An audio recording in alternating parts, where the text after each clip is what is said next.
Hello, John. Thank you for coming back on the show here. Just to remind the audience, please click the link in the description box, and that will take you to John's website. Please sign up for his periodicals and do a reading, maybe even buy some of his books. But throughout this broadcast, we'll talk about those types of items. Thank you again for having this show with me, John. I greatly appreciate it. A lot is going on in the news. Yeah, and just one other quick early business too for everybody out there.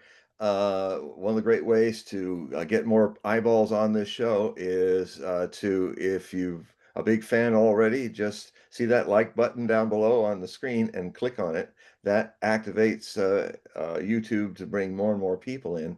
And if you're new and if you want to just check us out, but if you find you like what you're hearing, then click the like button then. And that helps us a huge amount. We already have a thumbs up by Oscar. Wow, Oscar, thank you. So, all right. So just to start the table here, we have an event that's taking place in Mexico, and it's the president of Mexico that is having a lot of protests at the presidential building, which is sort of their White House. And Gen Z is surrounding, they're having conflicts with the police. They've torn down one of the safety walls already. Wow. This has been going on for about a day or so. And you and I were talking behind the scenes before we started the show that we wanted to talk a little bit about this. You want to give me your perspective on it first, and I can give you maybe my metaphysical critique, or do you want me to start? Actually, I think what you said before would be good. I would only simply say that I've been in that square back in 2010, and it's a huge square, and the Gen Zers were absolutely packing it. So it's a multitude were there. I didn't hear about the wall being torn down, but yeah. So start with what you were saying to me. That'll let me go in many tributaries. Okay. So my understanding is she's the first female president, but she's also Jewish. All right, and there's a reason why I bring up her being Jewish. We got to go back to about 15 years ago. There's a larger arc here, and it's like fractals, where there's a golden ratio and it just spirals out farther and farther. Similar to history rhymes, but doesn't repeat kind of theme here. Mark Twain. so actually I was just watching some documentaries about Mark Twain. Yeah. But he was actually an interesting. I must be psychic. But he's an interesting character and extremely tremendous, very funny. My God, very funny guy.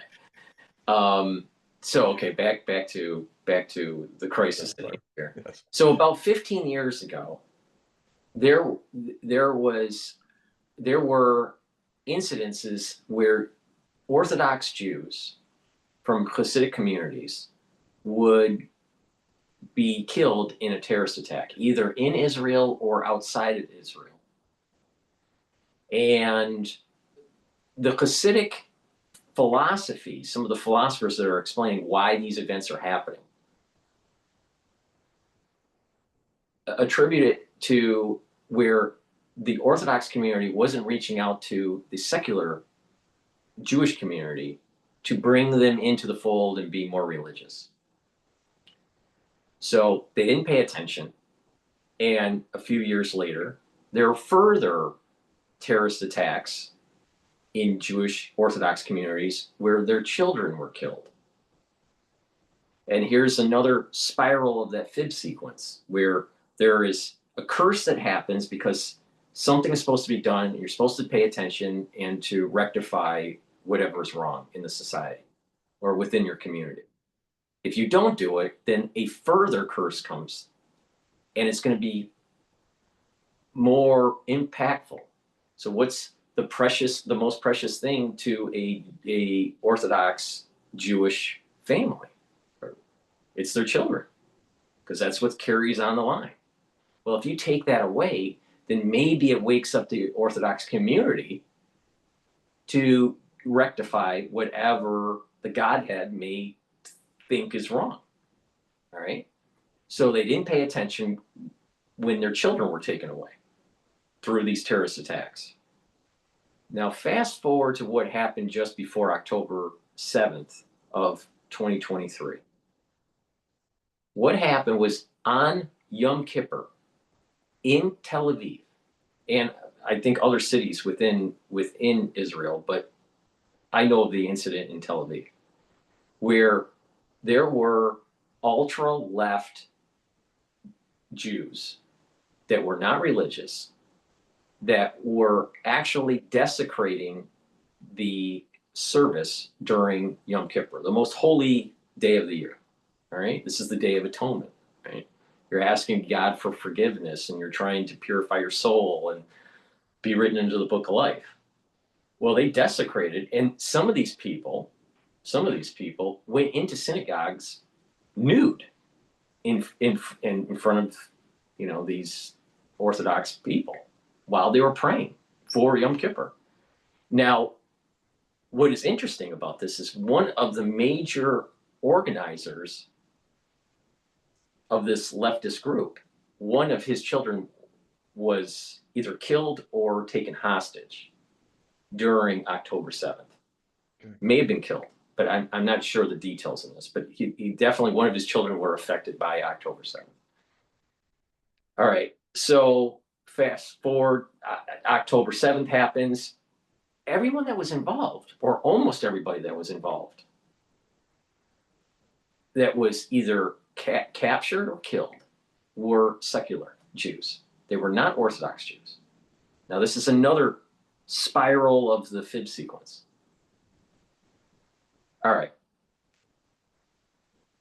Through October 7th onward into current time, there have been protests on campuses.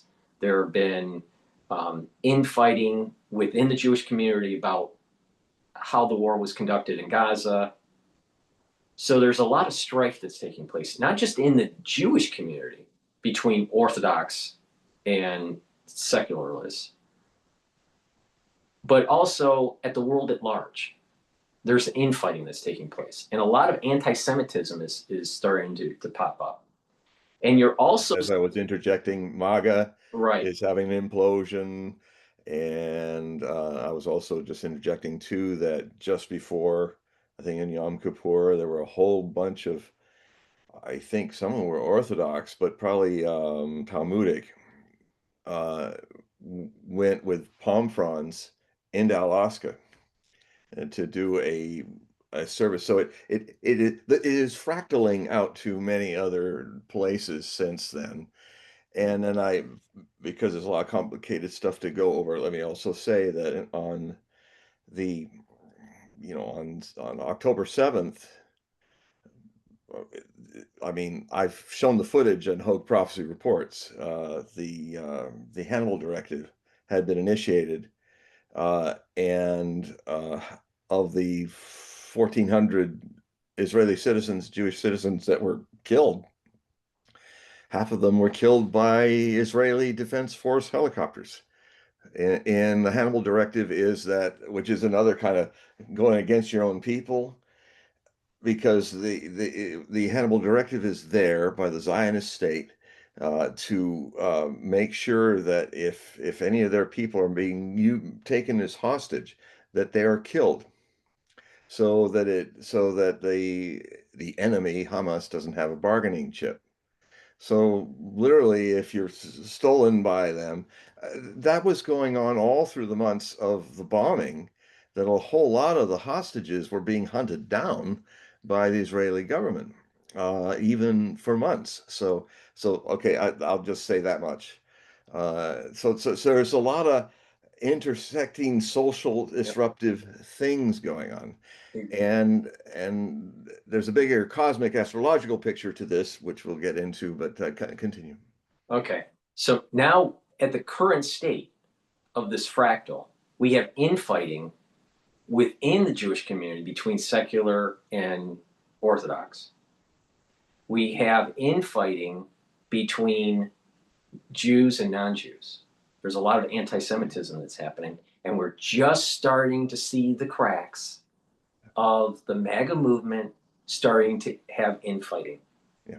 And I'm there on September 11th of 2026 is when the next Rosh Hashanah happens. And that's on the Sabbath, where the shofar cannot be blown. And that's when Satan can't be silenced. Normally, when you have Rosh Hashanah, you blow the shofar, the ram's horn, and you're silencing Satan. And what happens is that you are able to get an extra metaphysical blessing for forgiveness.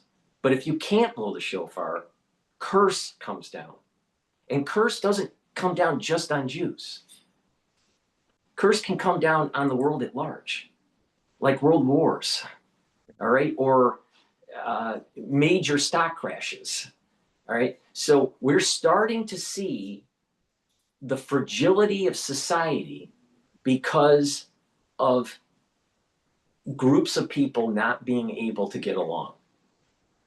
Religious, not religious, Jewish, non-Jewish, American, non-American. Venezuelan versus American fleet. And there is a high probability of a curse coming down next year on September 11th. And it's not just on the Jews this time. See, it's going to be much bigger. And you're starting to see crypto starting to crack with Bitcoin. You're starting to see perturbations in the financial markets with the overinvestment in AI. You're starting to see debt overhangs in the UK and France with their doom loop. You're starting to see supposedly stable democracies not being able to maintain their parliament or their prime ministership.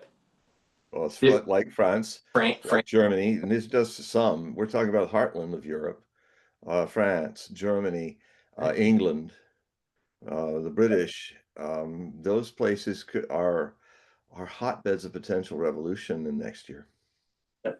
So the main point that I want to give to the audience is that there is a high probability of a curse coming down on September 11th of next year because of the way the world is going, and it's not finding equilibrium and finding a way towards peace.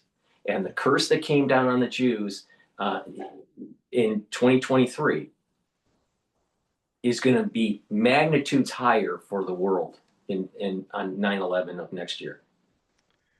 Yes, so karma rhymes with curse. It starts with the same, even though it's a different alphabet letter. My view of this is I can understand the use of curse. Actually, it'd be great if you can draw up while you're looking, maybe you can draw up the definition, all the different layers of meanings of curse. It might be interesting to see. I'm not able to do it right now, but sometimes in my Hogue Prophecy reports, like I started my last batch with in American Heritage definition, an old version, because the new American Heritage has taken out a lot of information, dumbing it down. So mine goes back to 1970.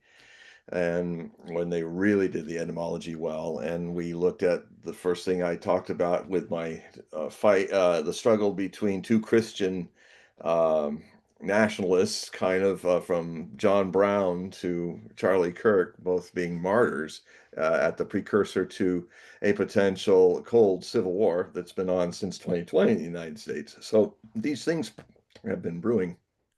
The structural decline of Israeli politics is something in Hogue Prophecy Report I've been talking about for years. And strangely, I don't know why, but I'm very accurate in predicting Israeli elections, as accurate as I am with the United States presidential election. I don't know why. I'm just the millipede prophet here. I'm not going to try to think about why that works. Otherwise, I'll fall on my back or something. So, because it doesn't require the ego thinking, it requires getting out of the way. So, the thing that I've been watching these things are, it's not so much a curse now. The curse or the karma coming home is just like, well, take for example my old analogy of you got a chain smoker, smokes a pack a day. Everything's fine. He's healthy, he's great. And then 40 years later, he finds out that his lungs are riddled with stage 4 cancer. And he goes, "Oh my God, what happened? I must have been cursed. Some curse has descended upon me." I see this as the all it's the same thing. We're having a structural crisis. We're coming to the peak of the fourth turning, the the 80-year cycle that we last time we were in it was World War II. And it's very interesting to see that a lot of the things that were plaguing us back then, fascism being okay, you know, whether it's Jewish fascism, whether it's other kinds of fascism, you know, the fact that Ukraine is absolutely, its government is absolutely overrun by fascists. And the possibility is that there's some scuttlebutt going on that Zelensky's to seal his deal with the gas pipe deal with Greece may actually not come home and may join his wife in one of the several mansions that he's bought with his ill-gotten gains because now the fascists, you know, the days where they had the Jewish poster boy that everybody, all the people are not too very well informed think, well, how can there be fascism in Ukraine when they have a Jewish president? You know, anybody who's really studied the Shoah, studied the Holocaust knows that there was a lot of Jewish collaboration with the Nazis. Certain leaders, you know, it's a human foible. It happens whether you're Jewish or Gentile or what, you know. And here's this guy who's now they're rolling out charges against him, not because they're any less corrupt than he is, but the biggest guilty act of any corrupt government is getting caught in the act. And you know, he just dipped his beak in a little too much and a little too obviously. He, in Biden's CIA head, had to fly all the way to Kiev during the war and tell him, stop being so obvious, stop dipping your beak so openly. It's not going to look good. So, you know, he went too far with it. So, all of these things are a pack a day problems, a pack a day smoking bad politics, a pack a day having Orthodox and secular people not getting along, uh, a pack a day since 1991 up through Ukraine's modern history, where it suddenly tried to do something that Ukraine has never been. It has never been a nation. All those groups of people that were in the Soviet Union that the communists turned into the Soviet Socialist Republic of Ukraine are were never chose to come together to make a nation. I mean, it would be like in the 13 colonies. If we had the 13 colonies and then we pulled in Canada and said, okay, you're part of America now. In our new country, we're no longer a British colony. We grabbed you too, which actually they did try in the early part of the American Revolution. And then suddenly you got the Canadians saying, well, no, we don't want to be a part of your new country. Well, you know, almost half of the people in Ukraine are not Ukrainians. There are Russians who have a different culture, mostly Eastern Ukraine. And the other thing too is another bit, one pack a day in Ukraine of all the propaganda that has been going on in the schools since 1991 or 92 when they became an independent state. I've looked at these books and things, and I can't believe they're so salacious. They're even kind of dirty, pornographic, and then the kids are actually watching an alternative history that makes, long story short, Russians are subhuman Slavs, and the Ukrainians from the Kievan Ukrainian Russians, who are genetically exactly the same as the Russians. The Ukrainians and the Russians all come from Kiev, the Kievan Rus and Novgorod Rus, and genetically they're indistinguishable. But in 91 up to 2014, the Banderite fascists, who used to be the best allies outside of Nazi Germans that the SS had in their war against Russia, have taken over the country uh, with our help in 2014. So that's another pack a day goes there. So it we're having in general, it's not just Jewish people. It's not even sourced just to Jewish people. It has been a breakdown. It actually the name for apocalypse in the Nordic Viking lore is Regnarök, which means the breakdown of structure. The structure of your lungs after a pack a day. Yes, you're a strong guy. The structure lasted a long time. Now it's full of cancer holes. And so that order, that force, that political understanding is now undergoing a a revolution. We're entering a revolutionary period, and now I'll get astrological now. Is that on this show and on my writing over many years now, I've been talking about how um, the cycle of the Pluto transit in one orbit defines an entire era of the United States, from the birth of the United States at 27 degrees Capricorn, Pluto in Capricorn. It took Pluto to go the ruler of eras and generational ages, 248 years to come in seven swipes back and forth in retrograde direct course over the United States birth chart, and in seven waves, things packs a day, 7 packs a day. Finally, each day kind of broke down the situation in the United States government, the United States economy. I mean, to the point now that you know, they don't know how to fix it, because really they're the problem, the people that are running things. It's and then what's happened too is another big thing happened at the end of 2024 is, so we finished that, and America kind of already got into this destabilized situation before October 7th started to do the same thing in Israel. Although the same thing was coming. I mean, I've been writing about it for over a decade. Um, that Israeli politics was supplanting secular politics for extreme National Socialist politics. Meir Kahane and all those guys, people who were arrested and couldn't even go into politics in the last few years, have been able to be in the Knesset. And Netanyahu, who actually created Hamas, he actually helped it become a anti-Fatah so that he could create division. Oh, that was a good pack. Wiping out my lungs. That let's smoke that. This dividing the Palestinians into Hamas and Fatah. They had a civil war over that in the 90s. That Netanyahu was behind all that. So I mean, I consider Netanyahu a cancer stick of humanity. He is. People been smoking him way too long, and hopefully he will be retired or something. But so what's happening is it's in the cycles of history. Things are built.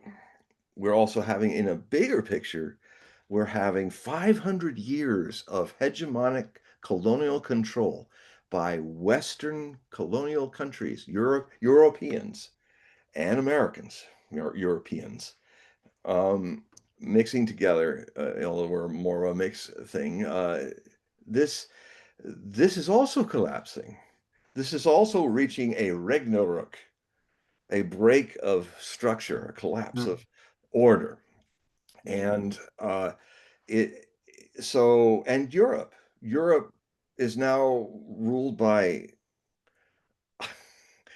retards. Sorry to say, they are retards. I mean, it's like I used to think. Schultz, who we called in alternative media Is Sergeant that Schultz. French or German?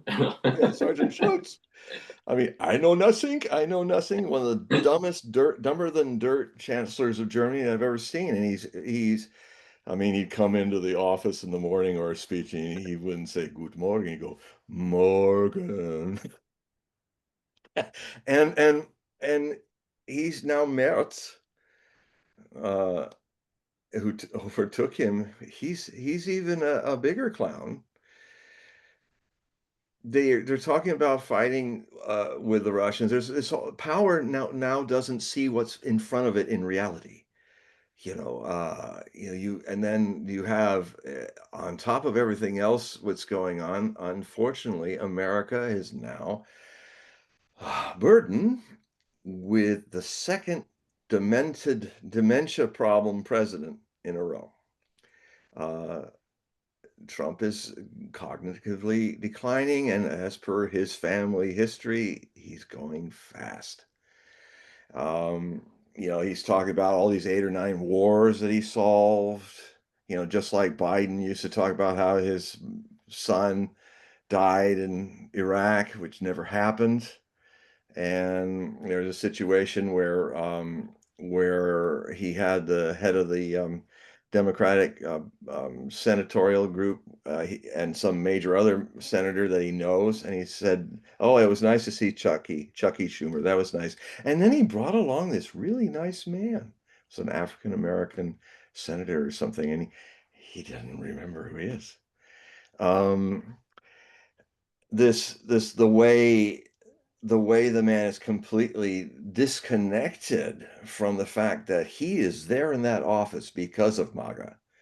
He is there in that office because of Marjorie Taylor Greene, because of uh, Tucker Carlson, uh, because of Alex Jones. I was even watching Alex Jones today.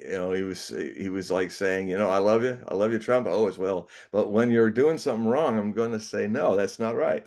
And so he And is. another one that's pushing back, on the whole, MAGA Trump agenda, the current one, is Bannon. Yes, Bannon, and then also this Nick Fuentes is also doing a lot, but I personally, when I look at him, he's got another story too. I mean, I don't know. I think he has a huge following, and but I don't know. Well, I hear this is the take that I have with Nick. Nick seems to be this articulate, but he knows the He's pulse. vulgar. He knows the pulse of his generation. He knows Yes, he what to does. say. This is what I mean by articulate. And he Yeah, knows how to speak. the vulgar dimension of his generation. Yes, Yes, yes, he's genius. definitely. Now, Good luck with that. but but there's an element of being a shock jock, and I Yeah, don't know. Eventually that generation hopefully will start to, grow out of their adolescence yeah. Yeah, mindset. And he's brilliant adolescent. I think he's one of the most brilliant man children I've ever seen as a vulgar adolescent being just nasty. right. And he's gonna Truthful, but nasty. monetize this until the cows come home. But I think eventually he will there's two paths for him. See, Alex Jones is starting to die out. All right. He's like a star that's starting to, wither away. It's losing the luminosity of the star, Well, right? I don't know. His ratings have never been better. So Well, I that's just think I think his zenith point was right after 9/11, when he was focused on what was going on with 9/11, the inside job, what was going on with the Bush administration and the march to the Middle East and the never-ending war. I think yeah. that moment in time was his moment, right? That was, and it's been a decline since. But has his ratings been going up? Yeah, yeah, Yeah. yeah, yeah. I agree. But I'm not measuring Oh, success based on just ratings, but on actually what the person is saying and how it's moving the ball in terms of the society or changing the zeitgeist. Alex is a survivor. And I had a long Yep, arc with he's him. Gen X. I used to write really nasty articles about him. I thought, but then I saw him change, and I adapted to that reality. I think after the bankruptcy, I think he's been in a decline. But okay, so but I I see disagree, Stu but that's okay. We Peters. can disagree. It's a I free see I country. see Stu Between Peters. you and me, at least. I see Stu Peters and Nick Fuentes potentially becoming the next Alex Jones. And I'm not sure if they see Yeah, yeah, in a Stu Gen Z is way. not Stu's Gen X.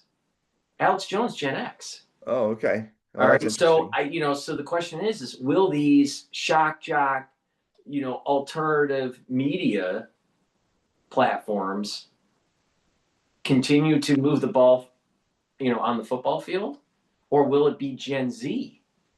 And It's I Gen think Z. literally Nick Fuentes, if there's a high potentiality he becomes the next Alex Jones. Well, yeah, I could see that possibility if he remained shock jock like Jones had been, but with some but very accurate. I would also say Alex has been very accurate about. And I'm not in the same political world that he is in, but you know, I've recorded now. He's very accurate. Now, but Fuentes is I mean, remember when Alex Jones, that's what really pushed my buttons with him. He'd take off his shirt and shows man boobs and just be an idiot going, sometimes, oh, look at me. And I just said, oh, God. And I think Nick Fuentes is in that phase. The question is he just riding, taking advantage of the the way things are going, will he be the kind of person who will grow like Tucker Carlson did and actually kind of note his mistakes and move on? I'm not so sure that he will. And also, in this climate, to be coming out openly as I don't like Jews, it's the Jews, it's not the Zionists that are doing this. I mean, okay, it's a free country, but that kind of shows kind of a suicide. Somebody who wants to. Well, What's the exactly, because term? if the Where narrative, somebody is kind of asking for it. well, yeah, because I hope nothing will happen to him. But I mean, I mean, in a world where everybody's calling fire about anti-Semitism, and you just stand up and say it's blood rather than psychological, it's blood libel. Um, Ooh, that just kind of feeds a certain group of people who have a very fine secret service called Mossad, who are geniuses at people. I would And not. You're right. I would not be yeah, surprised that Nick ends up dead sometime yeah. I in the mean, near he's kind of future. asking for it. He's got a death wish. I think Right. the guy's got a death wish. Well, I hope I'm wrong. I don't. But if what he's saying is true, all right, and then let's say Charlie Kirk was knocked out by intelligence agents of Israel, let's just say, then why wouldn't they knock Nick out? I mean, Well, yeah, well, because that's a good point. Because actually, Mossad and the Zionist regime in Israel are probably, and this is where Fuentes probably isn't seeing that he's being played a patsy, because the other way of looking at it is exactly that. Well, I mean, the Zionists, whenever they got some fire-breathing, real anti-Jewish Semite person, it's just then they can go, look, look, play the victim game. Oh, look, he's terrible. Look how he's doing. He really does hate Jews, and then that rallies the tribe together. It's a very toxic way to rally people together, putting a handful of Jews and the 441 million Muslims, Iranians, and Arabs, and then having them get in there by kicking everybody out and burning 700 villages in 1948, and then be openly like Jabotinsky and other great and founders make it, as I quoted, that they're saying, yeah, we robbed them, we pillaged them, we raped them, and that's why you got to always be vigilant. Even Moshe Dayan said that. He reasoned that. He said, we're and in his rather toxic view was play Sparta all the time. You're always at odds with everybody around you, and that's if that's how you keep the tribes, the 13 tribes of Israel together. Um, wow, that's a very toxic way of doing it. And I have said, and I've consulted some of my rabbi friends about this, Torah rabbi friends, and their contacts in Jerusalem. And I basically looked at the chart when the U.S. Embassy was moved. I wrote some articles about it last year. I said when it was moved to Jerusalem, which goes against the whole idea, and saying, okay, now and that was Trump that did that. It was also Trump that got the Ukrainian army up to standard. So when he says, I didn't do any, this is not my war. No, you actually, in your watch, in your first time, you actually honed the fascist army of Ukraine to a fine degree. But I'm going off a tangent there. The thing is that I did a chart on the birth chart of the Israeli state, and I recently republished that article that I did way back, God, several years ago when that was happening, and I told my contacts in Israel and my American contacts to them, I was saying, um, this this will destroy. This is the step. Talk about another big pack of cigarettes one day somebody smoked to make a cancer. That step is now bringing on the cancer of the end of the Jewish state.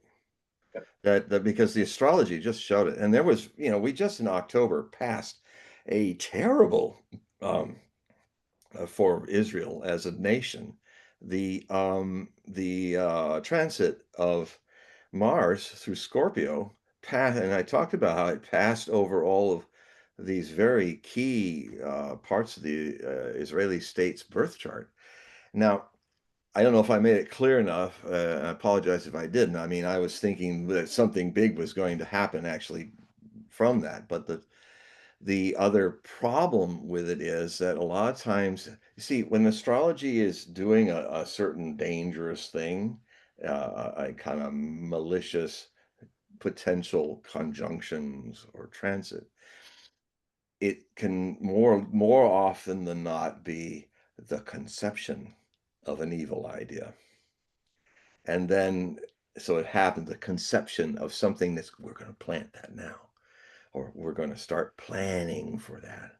And it may be months, maybe even next year before the plan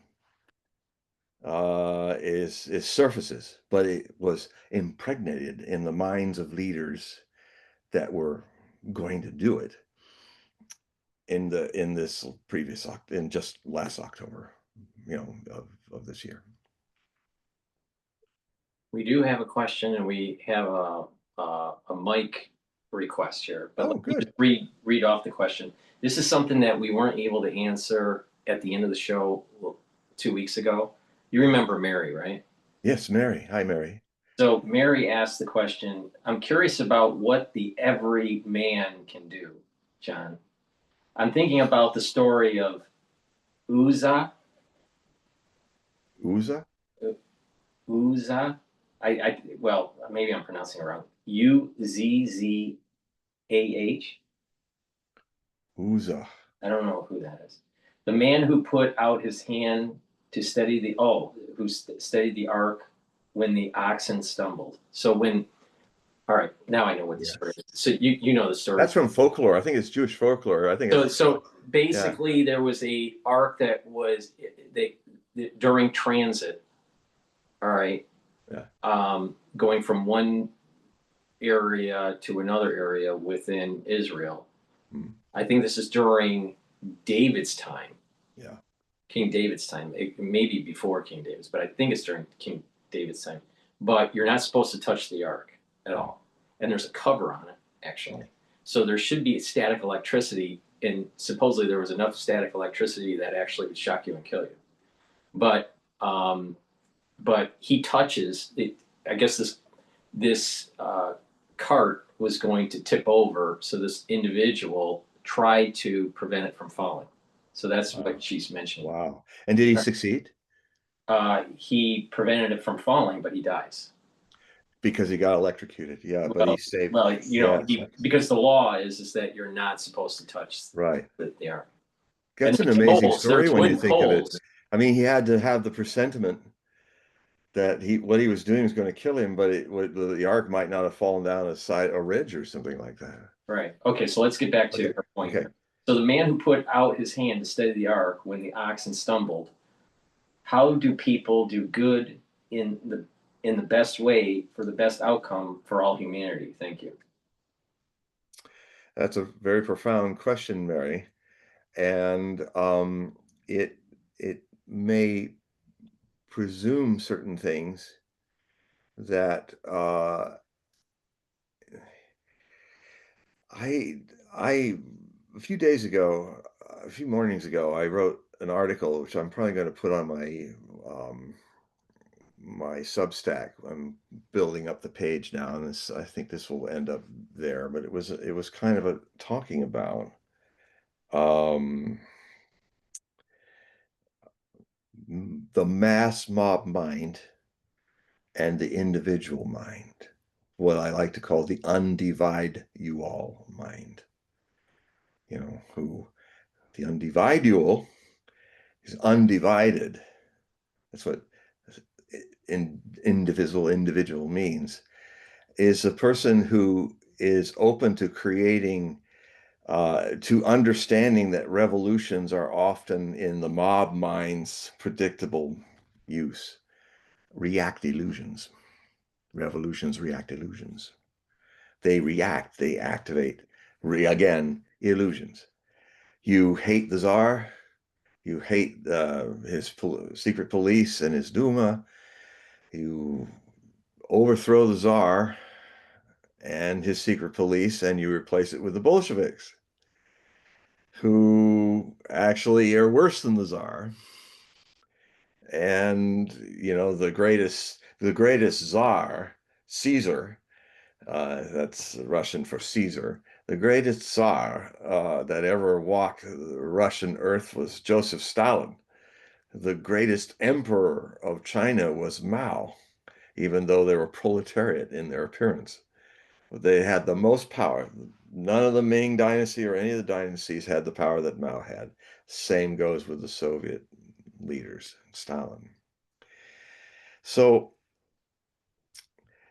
I made a description of, if you have a huge sheath of bread, which is as big as the floor of my office from way over there to where I'm standing, and I give you only this much, a dollop of butter.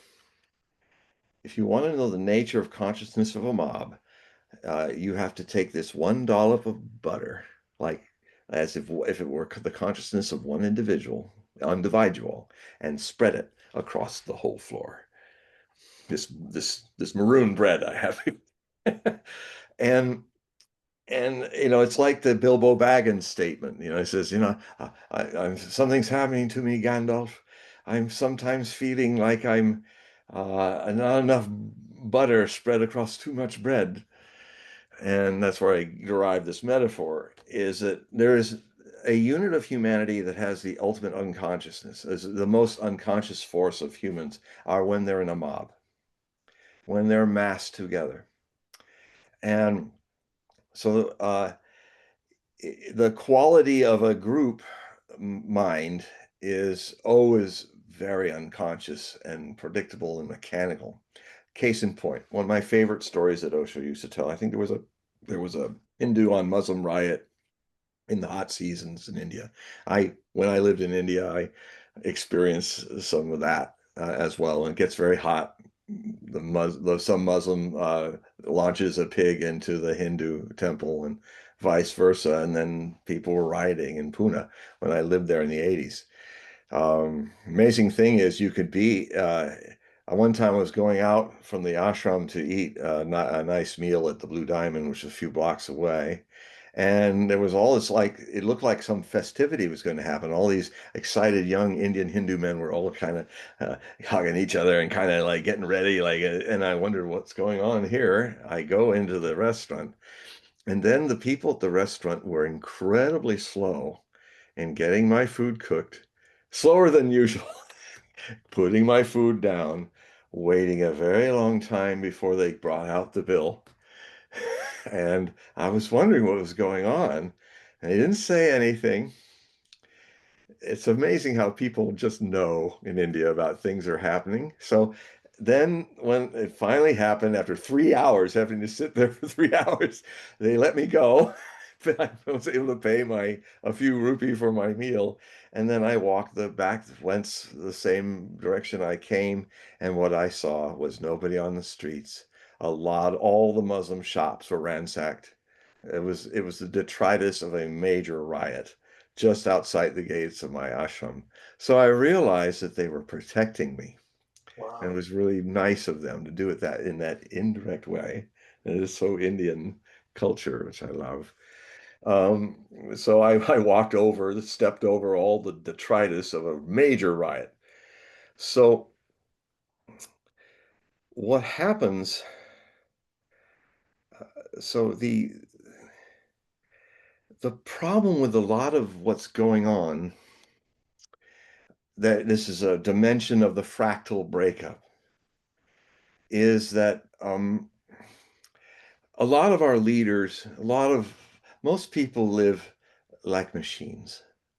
That's why I think people are infatuated with making machines in their own image and artificial idiocy, AI, uh, because they, so we're very mechanical, and and it functions. And it functions sometimes at societies, cities, kings, and councils and governments, and all it kind of functions. But it functions like a mechanism. It does not have the attention and the awareness of a Zen master or a Buddha or something. Um, it is the dynamic has always been that darkness or people living unconsciously. I mean, some people will call, I mean, Osho used to say there's only one virtue and there's only one evil. I guess you could say equally in the same way, there's only one blessing and there's only one curse, to use the lexicon that we're using today in this show. The one, the one virtue, I'll call it, is consciousness, fully flowered. And that only happens through individuals. It is not there's no collective awakening of the human race. There can be enough awakenings of individuals, though, and very few are needed to actually create a climate that happened back when there were five Buddhas walking the earth. Buddha was one of them, and there were four other people that were just as great consciousness as Buddhas. Mahavir of the Jains was one of them. Keshkambala was another, and then there were other two. And there are only fragments of their sutras, and they are amazing. I think Keshkambala was even more amazing than the Buddha's of sutras. But his all was just, except for the fragments, it's all gone. So I will was talk again about this theme of the decade of peace that descended around 500 AD around all the kingdoms of India. And just things worked. Something magical was happening, which happens in India. Even with all the noise and pollution and crowding, it's still there, that presence, that magic, the enlightenment, haunted by enlightened people. And so all the scholars around different kingdoms were noticing that there were no wars, that all the castes, the untouchables to the Brahmins, everybody in between were all living in harmony. Everything was really great. And they realized that at a certain point, it reached a peak for 10 years, and then after those 10 years, it slowly, slowly vanished. So what all the pundits and scholars and historians and people looking at what was going on in India decided that it must have been the only thing that was different, the only thing that had never happened before, was that in those 10 years, all those five great Buddhas, great awakened ones, were teaching in India, across India. Just five was enough.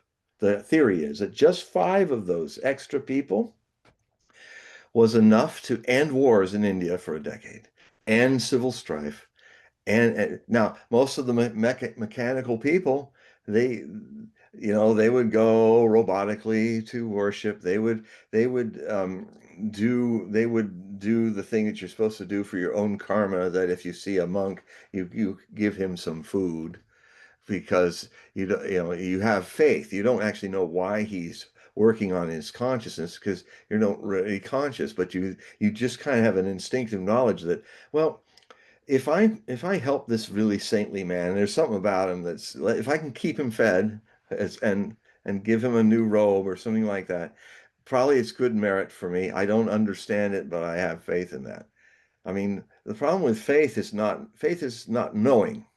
It's trusting in a thing, that it's qualified. It's a very deep form of a qualified and innocent ignorance.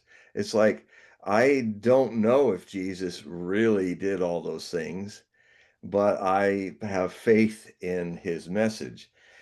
Of course, what I say to people, and I've written about it, is, I say, well, in the case of your faith, um, Jesus, you pray to Jesus, right? Yes, I do. Okay. Do you know that Jesus never knew that name? That name was fake? That it was adopted later by Christianity when it went into Rome and got Romanized, and then Jesus Christos is a name that Jesus never had. And if you had called him, if you were far away saying, "Hey, Jesus," he probably would have ignored you, because his name was Joshua, Yeshua. And so when people have been praying for thousands of years in Jesus' name, you're praying to something false. And Matthew 27, in the little apocalypse, when Jesus himself is talking about the end times as an apostasy crisis, a crisis in faith, a crisis in trust. There's a famous one I'm just going to paraphrase, is that, but Lord, we casted out demons, and we did this, and we fed the poor, and we did all these virtuous things in your name. And he just basically says, not in my name. You know, you never knew me. I never knew you. Well, how, if you want to look at some long chain smoking situation, which has put Christianity into a cancer potential situation, is for 2,000 years, Christianity has not been praying to Christ. Well, you've been praying to Christ, which is a fake name. You've been praying to Jesus, which never was his name. And I would just, all you Christians out there, why don't you spend the next 21 days praying to Yeshua? This, I've this, done this, this meditation. you're bringing up something that's really important to really hit home here on the metaphysical, because even in Judaism, the name of something is super important because of the gematria. If you change the letters, the spelling, or whatever, you're changing the numerical value, That's right. and you're circumventing that metaphysics, or Yeah. that energy force that's coming down through the Sephirah. You're changing the vibe. And then Because when because in gematria is because people didn't have numbers in those days. it Alphabet had numerical values. That's why we have 666 and 616 and well, stuff. it gets even better because in certain prayers there, so there are different angels.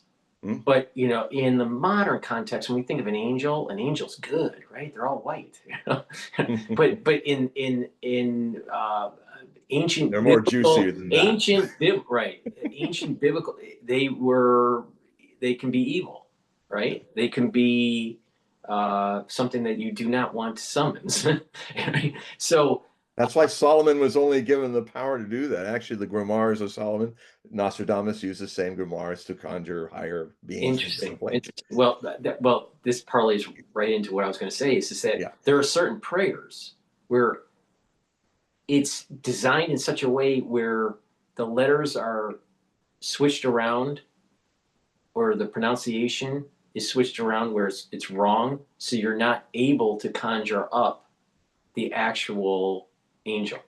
or you'll conjure In the, something right, else exactly, and think exactly, it's the exactly. right guy. So if Jews have been putting in prayers for thousands of years where they don't want to summons the angel, so they say certain words that are different. Metatron's one of them, actually. But the thing is that you say it in a way where it doesn't allow for that communication. It Yeah, short circuits because it. in the beginning there was the word. Right, right. So So you it's just important. expand this out to what you were saying about Jesus. It's just like Yeah, if they're not saying the right word, they're right. not they're not communicating. The communication that they think they have doesn't exist. And I think math is Jesus foresaw it in the Mount of Olives sermon. He saw this was the big problem. It's and hey, we're less than 8 years away from the real Christian millennium happening, which is not the birth of Christ, but the passion of Christ marks its 2000th year in 2033. So in this bigger picture, we're dealing with all the breakup of an entire age of the according to some of the prophets in the Catholic faith who are kind of more into this.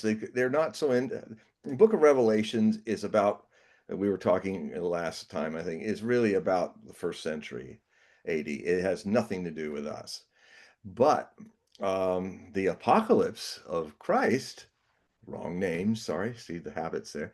The apocalypse of Yeshua or Joshua, you know that that's where the 2000 years of kind of projecting stuff on that, all those people praying to the wrong vibratory thing, is exactly what Matthew 27 is talking about, in my view. If one, I always eschew any Sunday school, Friday school Muslim, Sunday school Christian, Saturday school of the main Western religions. I mean, I I do look with innocence at the prophecies of all traditions. I know what they're saying about it. I'm not ignorant of what has been put upon these prophecies. How else would I know if you drop them and try something else, something new comes up? If I didn't know what potentially may be wrong. And he's basically saying in that judgment is you guys for 2000 years, except for a handful of you, you have not prayed to me. You've prayed to some false name. And as many people who love St. Paul, and I know St. Paul did a lot of great things, but his greatest mistake is he romanized a Jewish reform movement and turned it into Christianity. What does that mean? Of Christ. And the Christ name is false. So who then is the Antichrist? By mistake or by unconscious choice, the very people that proclaim Christ, well, they're pro-Christ, but they're anti-Yeshua. And so I tried it once when I was doing intense meditations. I thought it felt so true to me that Joshua is the name. And so I started to I prayed and to Joshua and in his name. And I can't explain what happened, but I think it would be a really good test, a really good thing to try out. If you want to trust in the real name of his name, pray to that. All 300 sects of you in Christianity, with the handful of big ones, in Jeshua's name, pray and see what happens. You might get back on track. Okay, so we have a couple questions in the text, and we have a request for the mic. So let's handle the request on the mic here. Okay. You're on. Hello. Is it me, Paul? Yeah. I have a question. It's an interesting topic because it's funny. I've been watching the movies lately with the subtitles, And I've noticed a prolific use of the word Jesus Christ. When they swear on tape, they always will swear Jesus Christ. And I didn't realize how prolific it was, but whether it's something I'm just observing, but I thought it was interesting to the conversation about Yeshua versus Christ, and maybe what is it you're summoning when you use the words. But Well, yes, it's a great. I mean, what's your name? Oh, this is Don. Oh, Don. Hi, Don. So I always find it very interesting when I talk about this name issue to members of my family, to who are Christians, and other people, and even former Russian Orthodox Soviet people who became sannyasins, I talked to him in the jacuzzi one time about it, and I'm always surprised when I said, "Well, are you aware that this Jesus Christ name was not ever his name?" I find it very shocking to me. It's almost to me as shocking as what's currently happening, where the term anti-Semite is completely owned by Zionists. And the habit is, and I said, well, Palestinians are Semites too. Arabs are Semites too. So if there's a Holocaust of Jewish Semites, it's terrible, but you guys just point fingers at everybody else while you're murdering 700,000 Palestinians, and the count is probably 1 million now. It'll probably be another year before the guys that count that kind of stuff, they take about 6 months to catch up with. I just did an article in my last bunch of Hogue Prophecy articles where I showed how over from October 2023 and up stage after stage, I had quotes from articles where I was saying it was going to by now be around 700,000. And now a prestigious group of guys published that it was, and this was actually in April of last year, they said it was 680,000 dead. That's the estimate, the more factual estimate, because when you destroy Gaza and you destroy all functioning civilized systems, governance, food, water, churches, universities, I mean, these guys went into here and razed all of that. So this is in genocide, it's classic. You destroy the culture. You wipe out the priesthoods. We are the muezzins. You do all this. This is even more disgusting because it's Semites killing Semites. Cousin brothers and sisters of Abraham have decided to do what the Nazis did to them. Where's the karma of that going to go? Talk about kind of misreading things.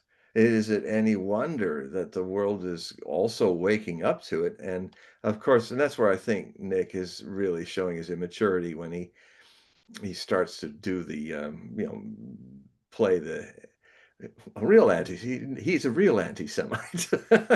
Well, I mean, he admits to it. Yeah. He very, very, the thing is, coming from a Jewish perspective, Yeah. I feel as though that there is a large segment of the Jewish population that allows the hijacking of the religion through the Holocaust and through this misuse of anti-Semite. Mm-hmm. What they really should be saying is anti-Jewish. Yeah.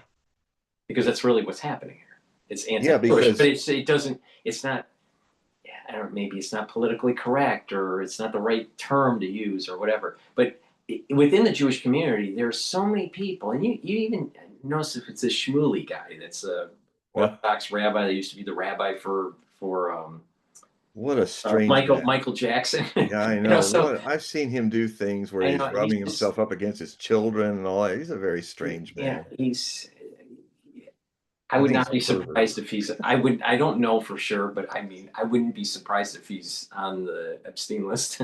Yeah, well, I think he was in some of that. Well, yeah, I would not be surprised. But the thing is that even certain Jewish Orthodox sects like the Lubavitch have denounced him. Hmm. So there's an infighting that's going on with him and other Jewish individuals high Is up. Lubavitch more Shoah?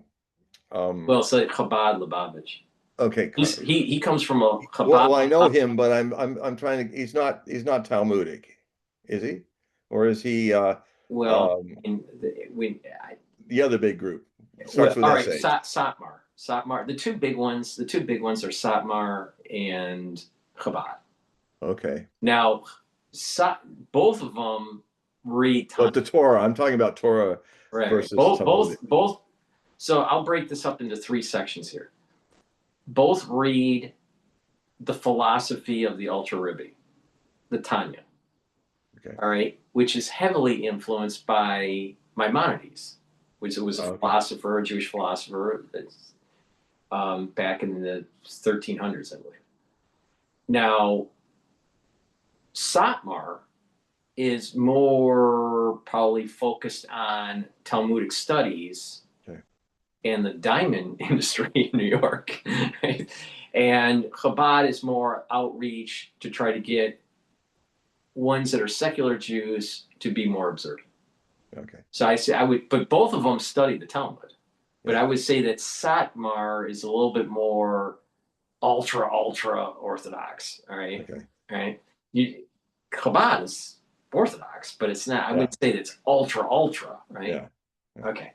So, but the point here I'm making is that there are so many Jews, secular Jews, and also Hasidic or ultra Orthodox, that the religion has been hijacked by the Holocaust. The thing, yes, there was atrocities and all this, but the thing is, you need to move forward. Yeah, you got it. Otherwise, you gotta it's stop thinking in the past. Yeah, it's in the past. You got to move on. Wait, hold on. Yeah, otherwise, it's kind of in an odd way playing with a wound. Yeah. So, but of course, what's happened now, it'll never be the same now. In fact, this whole situation since October 7th, 2023 has kind of stirred up the whole world about it, because how the people that hold on to the Holocaust as some way to look, we're victims and look what happened. It doesn't mean it didn't happen. It happened. And John, but that's over now. That's over now, because if you're doing exactly what the Nazis did to other Semitic peoples, that's the cat's out of the bag. That's not gonna this is the argument that Ben Shapiro uses, Mark Levin, right? And Shmuley. Which argument? The idea that the world's against Jews. And, we got the Holocaust, and they keep on drumming. Yeah, I've watched Levin. He's really losing it. And the last Rebbe, the Chabad Rebbe, Schneerson. Yeah, Schneerson. He was asked by a group of Jews that were religious, but maybe a little bit more on the secular side than the Orthodox side. And they wanted to have, during Passover, normally you invite people over that are Jewish and not Jewish. And you have the Passover meal and you read the Haggadah. Now, the Schneerson was asked by a group of people, well, let's have an empty chair, empty place setting for individuals that weren't able to celebrate Passover, and it represents the ones that died from the Holocaust. All right, and he says, and Schneerson, this is Chabad, Rebbe, all right, very knowledgeable guy, very high IQ, all right, and he goes, good idea, but it's wrong. And the reason being is there's so many Jews that aren't celebrating Passover that your mindset should be on the people that are alive and not the ones that are dead. And this is the problem that is happening with Mark Levin and Ben Shapiro and all that. They're so focused on that the religion literally has been hijacked by the 1945s. And so that's just my diatribe. Now, I mean, I think in a way, I've been gestating this idea, and I'll be writing about it more and more, is that the greatest, this terrible situation now is going to put an end to that habit.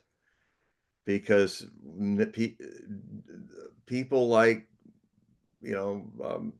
those kind of Zionists who want to hold on to the victim. Look how they did this to us, this whole guilt trip thing, and nothing's more powerful than something that really happened that you're doing it with.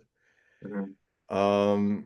But But they always demonize individuals that will push back on yes, Shapiro.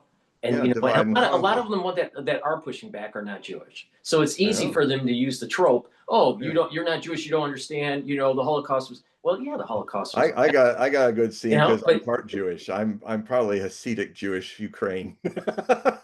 my grandmother's mother died in the Holocaust. So my Yeah, great grandmother.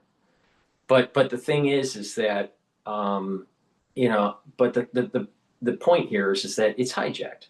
But I it's don't, hijacked. because we are limited on time here. Yeah.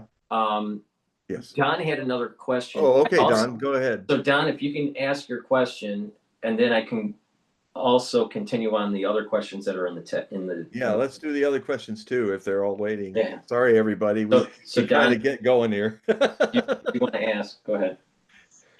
No, hey, thanks for the conversation. I like where John's going with this, because I agree with a lot of his geopolitical views of the current state of the world and the arrangements. But the one thing I think you were steering towards, but we keep getting pulled back into these political frameworks versus moving to the metaphysical frameworks. And I think that's where it's missing. I've been in these spaces and people bounce around between Charlie Kirk or it's, Fuentes, but they're missing the opportunity to create a new episteme. And I think that's what we're probably struggling for right now. When I'm in these spaces, like, what is the philosophical framework of how we now will deal with an uncertain world in which we're moving rapidly into, that literally we don't seem to have any conversations about this technological revolution that's going on, about who's directing it, what's directing it, and is it actually creating a new ontological framework of understanding who we are. So I feel like it's so disjointed, and I'm glad that there's certain people are at least talking about the metaphysics to try to take us back to the first order principles of how it is that we would allow to preserve this experiment of free will. Because everything that you're talking about is just a derivative of it. But we're not going back to the first order principles in my mind. And really what we're dealing, I think, is with Foucault's, what he studied was how knowledge is wrapped up in power. And those that are controlling, in my opinion, trying to control the resources of the world and keep us trapped in this metaphysical world or this physical world, they are steering the narratives, the folklore, and we're trapped in it. And unless we break out of it and create a new philosophical framework, we're just going to be stuck talking about Fuentes versus what is the new episteme. Well, can I just chime in really quick on this? Go I ahead. think the curse that I keep on predicting that's going to start on September 11th of 2026 and go into 2027 is what breaks the system that allows for mankind to rise up to eventually. That out of these ashes of the curse, there's going to be a phoenix that rises where we're going to actually have a better society. And But it has to start from a philosophical framework. That's the problem that I see. Everybody's wrapped up in personalities, and I say that the objective reality, I think, of what we're all reaching towards is we can't be in endless wars. Right. It doesn't make any sense, but yet we are, and we're trying to come out of it by still using the current framework. Yeah. John, Start go. with the heart. This is a great question and Yeah, it great is. It's conversation. really, that Don man, brought up. there's a lot in there. Thank you for this question. A lot of layers there. There's a deeper layer that has to start from, not from something less. It has to start from the heart. You know, what I would do, what I would ask everybody listening is a little meditation that my master Osho taught me through the Vigyan Bhairav Tantra, which is it's called the Book of Secrets, and you can find it on Amazon. It's the basic 114 basic meditations that are the basis of all dhyana. Dhyana is a Sanskrit word for meditation. Dhyana means witnessing, just witnessing. It sounds strange, but if you witness your mind and your emotions, which are deeper than the mind, and if you witness the movements and of other people and witness what they're doing, and if you witness how all around you there's all this movement and change and tumult, but also happy things and big highs, big lows, two sides of the same coin. You see how they're kind of the same coin. You see that the coin has two sides in anything. Love has hate on the other side of the coin. Life has death. Uh, Giving, miserness, they're all two sides in this dialectical thing that happens. But it's more, if you're watching them, to use this metaphor, because what I'm trying to describe is something that's beyond words, beyond the mind, but it is our very nature. If you can, through simply bringing the whole totality of your attention to this moment, to how love and hate are intertwined, how war and peace are intertwined, how good and evil are intertwined, how Satan, Lucifer, and the God of light are intertwined, you will not earn it. It will happen on its own accord. I'm speaking from experience. You will not earn it, but one moment it will not be understood. And then without any effort, you will see who is holding the coin of two possibilities and who is unconsciously flipping it from love to hate, from hate to love. It's a metaphor. I'm speaking about, I'm hinting at something that's beyond language. I'm hinting at something that doesn't even exist. It's even free of that. Therefore, it is also, it doesn't, it doesn't unexist either. It is free. Consciousness is free. And consciousness can only come to its full flowering in an individual. It cannot happen to a group. You cannot take that butter and spread it across a group, because then the bread will still remain high and dry in unconsciousness. And that is why in some of the things you were talking about, or how people could do these things, they have a group orientation, and therefore to kind of fix the problem, the way to fix the problem is to be a light unto yourself. And if you then can share that light, and more people then start to see that light, they also start to become a light unto themselves. That was Buddha's final words before he passed into Mahaparinivan, which he dissolved into the whole. He said, Apo Dipo Bhava, be a light unto yourself. And he was a master of jhana, which is the Pali version of the word dhyana in Sanskrit. Jhana went with Bodhidharma to China and became Chuan. Chuan, when it moved to Japan, became Zen. This is not Buddhism. Zen is beyond. There's no such thing as Zen Buddhism. Zen is an evolution beyond Buddhism. And so what is needed is Zen. But that can only happen within your own heart, in your own being. Only you can discover the traveler that moves through all this change, always changing, good experiences, bad experiences, dark eras, good eras, all flipping coins this way and that. But by watching things as they are and as they go, there can come a moment where one moment you are not knowing who the traveler is, and in the next unguarded moment, you discover who the traveler is. It's just as simple as that, because this point of ultimate awareness is missed by all of us because it is the ultimate ordinary state. The whole existence is born out of ordinariness. You have never been other than this because the source of the divine is in you. But you're trained to look for it out there. And you search for lives and lives, and you get frustrated and you try to meditate, which is a doing. Meditation is the art of doing no thing and being in a state of no thingness identified.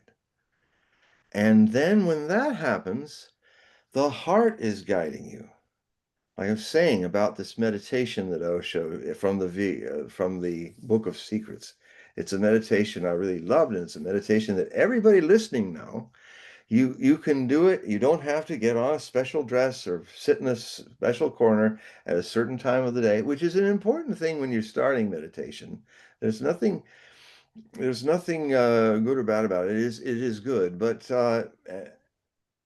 and then what you do is so what this meditation is for 3 weeks, 21 days. The vibratory number of 21 is important. It's 3 sevens in trine. It's the divine source in numerology. Is that you go about your day 24/7, waking and sleeping. You think, you act, you don't change anything, and you don't try to control or make things happen that are coming up when you're doing this. But what you do is simply imagine yourself and picture yourself from your inside inner eye. Picture yourself without a head on your shoulders for 3 weeks. It is a very subtle thing that changes if you do it for 3 weeks. So when you're going to sleep, see yourself getting tired and sleepy, and you're laying in bed and you're watching sleep come, but you're watching in bed without a head. When you're in an argument with somebody, argue without a head. If you're happy, be happy without a head. Sad without a head. You will discover that the subtle conditioning, one of the most subtle conditionings, is that we're head oriented. Otherwise, why do we say he's the head of our state? He's the head of our country. He's the head of our corporation. Do we ever call him the heart? He's the heart of our country. He's the heart of the state. No, the heart. See, the problem is, one of the fundamental problems is the way we're conditioned. We come in as Buddhas, and then we're turned into egos. And the Buddha's still there, but it's not, the attention is to be out, out, out in the ego. So everybody's out, out, out. And so the subtle control that we've been programmed of making things all about the head rather than the heart is because when this body-mind vehicle was programmed to follow whatever society it was born in, between the ages of 7 to 14, most of us stop spiritually growing. And it's the reason why sometimes you can see a 50-year-old man getting triggered by something and crying like a 7-year-old, or a Karen acting like a raging 14-year-old. It's because they've never gone past that point. They can re-engage it, but the problem is that if the body-mind vehicle that we are in, and we're the sole driver, let's just call ourselves the witnessing source from the divine driving this vehicle. If we are driving it, the way into the body-mind vehicle for this, which is not a part of our body-mind vehicle, it's free of it. It's visiting. It's never born or dies. It's visiting in these mortal forms, is through the heart. The heart is the doorway from the body-mind vehicle to the beyond. But what we're conditioned to do is put the head, the brake. Let's call the head the brake. And the heart is the wheel that helps the soul driver to drive his body-mind vehicle until it gives up and breaks up. And then you get out of that vehicle and maybe you go into another vehicle or you get off the freeway of karma. Round and around it goes, the samsara. And so if you are driving your vehicle thinking the wheel is the brake, your life is constantly like this. You're pushing a brake and going nowhere. And you get frustrated because everything's stopping and delayed and well, you're pressing the brake. When you do real dhyana, witnessing, you don't fight with this problem. You don't try to make it better or worse. You just watch how you try to make it better and worse. You just watch what it's doing and how it's going. And then you start seeing how it goes and does with others. And then what happens is when you only consciousness can see the movement of the transitory world. Animals don't think about past and future. They're in the moment, they're instinctive, and they live and they die. But the potential of consciousness in humans is such that there's only you would not know about change unless there was something in you that never changes. It's absolutely simple. There's no way to get around it. If you can see change, and you do, you see yourself getting, when I had a black beard, now I have a white beard. If you're an animal, you wouldn't know that. But if you're a potential sentient talking animal, human being, it's that's the source. That's the thing to relax back into, because consciousness does not live in time. It lives in eternal moment. It's not a thing of time and relativity. It can visit the world of time and relativity, and it can be lost in the time of relativity by all these other people when you're a child trying to say, no, you're not going to make it that way as an innocent, open being. You're going to have to get a name. You belong to this religion. You belong to this country. You belong to this language, and all of that. And if it were, and it wouldn't change if we had a more enlightened society. What would happen instead is that the thread is not lost in our teachers, because all teachers all over the world do not draw out this Buddha that's come, this gift of existence that's come in every newborn baby. And what they're trying to do, and they're well-meaning, but they're unconscious of the fact what they're doing is not drawing out. Education means to draw out. It doesn't mean to dump all your bunk on some kid. You mean well, but you're just turning a kid into another, not a Buddha, but another guy that gets slaughtered in a war. Another, not a beautiful Buddha woman, but some woman that would be exploited. And all of, just as, there's so many more things I could say there with both sexes' identities. But so because the silence is an aspect of our eternal being, the more, and the one thing that I'm saying that this world can, what does this phenomenal changing world does? What can it be as a tool for us to rediscover our lost innocence? Is to simply witness it. Don't evaluate. Just let things come and go. The people who simply witness without evaluating, as Krishnamurti once said, that's one of the greatest levels of intelligence and wisdom there is in us. Don't see the values, just watch. And then what happens is there comes a moment, it happened to me. There comes a moment where you haven't earned it. You've just been an observer of the motion, like a mirror, perfectly reflecting everything that's passing by it, without judgments for or against. And it goes deeper, all your thoughts and your feelings and your fears and all, just watch them perfectly reflected without thought or feeling. And then there comes a moment where you become aware that you are that mirror. You become aware of the traveler that never changes because it does not move. It's always young, always fresh, always forever, and always just now. And very ordinary.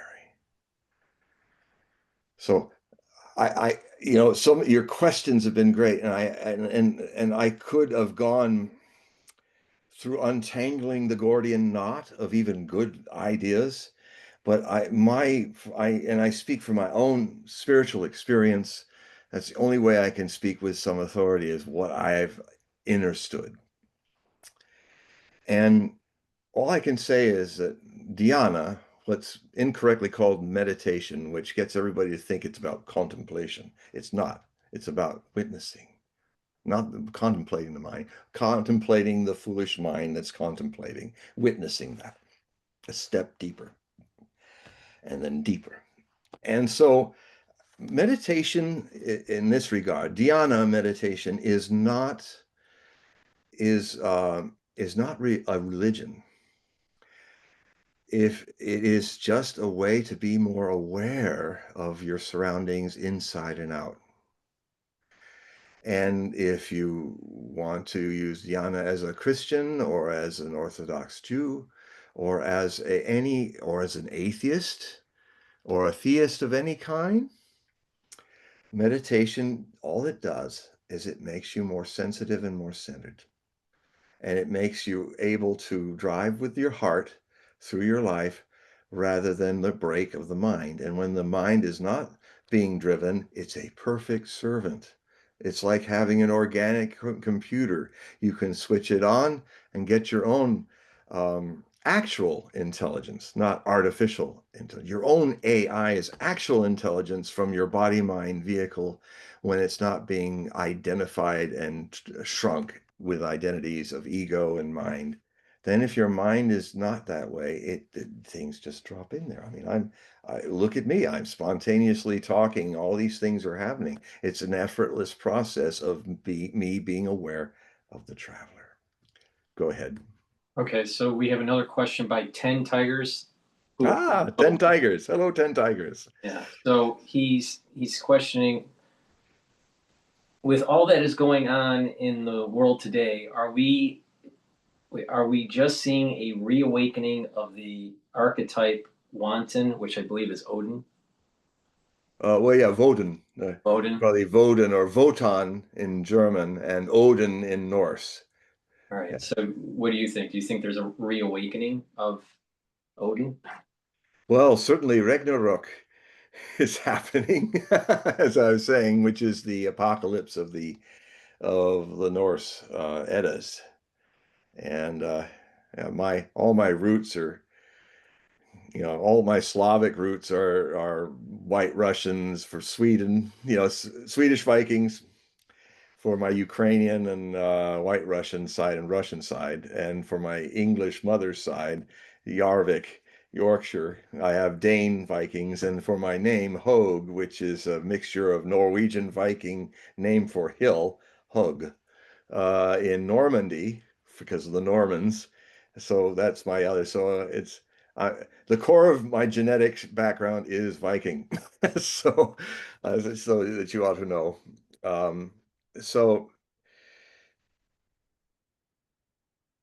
yes, I mean you can name whatever name of facade you want to put. I don't mean facade in a negative way. I mean, the front of a house, the front of a religion, the front of an idea. So whether it's Odin, whether it's God, whether it is Jehovah, whether it's Allah. All I can say is if you become a dhyana meditator, a witness, you will you will you will gain effortless insights into these things. And it's like some of the things that have come out of me in this thing I never thought of these things before. Like, the whole idea of how the Holocaust attachment is being destroyed by the very people who were victims being recognized by the world and by a majority of the Jewish people in the world as behaving just like the SS and Hitler and all of that. Even worse in a way, because they're openly the Nazis tried to hide it. These people don't even hide it in the Zionist regime, the apartheid state of Israel. now Jews can be free of the victim cycle. Now, because of the damage that Zionist Jews have done to be actually doing what Nazis did, has the good side of that is it's taken away the perpetuation habit of using this as a complaint against everybody else in the world, used by some people to actually, in a subtle way, say, you know, we're higher than you because we didn't do this to everybody. You did it to us, and you all subhuman. Well, now all the people, and 83% of the people that live in Israel right now are all for it. So it's not a, you know, all ages. It is shocking to see how everybody who's in Israel right now, most everybody, except for a handful of people, like some of my contacts at Haaretz and all that, is people I read. I don't know them, but I read them. I also read the other papers of Israel. They are that that subtle form of victim superiority against the victimizer. That's going to be the biggest casualty, is going to be that. No, now the Jewish people and Judaism needs to move forward and move on and evolve and follow its path and not be stuck in this whole victimizer thing for political gain and for shaming people, for using it as a trope to not face criticism of others. Just why? Oh, you're anti-Semite. That doesn't hurt the person you're throwing that on. That hurts you. You who use those tropes. You may not know it. That's your pack of cigarettes a day. That is your pack of cigarettes. Let me just add to that. They keep on stating it so many times in the media, and it's losing its quote punch. All right. Yeah. And what you layer in the amount of taxpayer dollars from the United States that literally is funding Israel, and then to add insult to injury, that if they're saying that there is an existential threat, let's just be right in the middle of the road, not have an opinion either way, Right. but just in the middle of the road. And if Israel's saying they're an existential threat with Hamas and Gaza, all right, then why don't they follow the Talmud?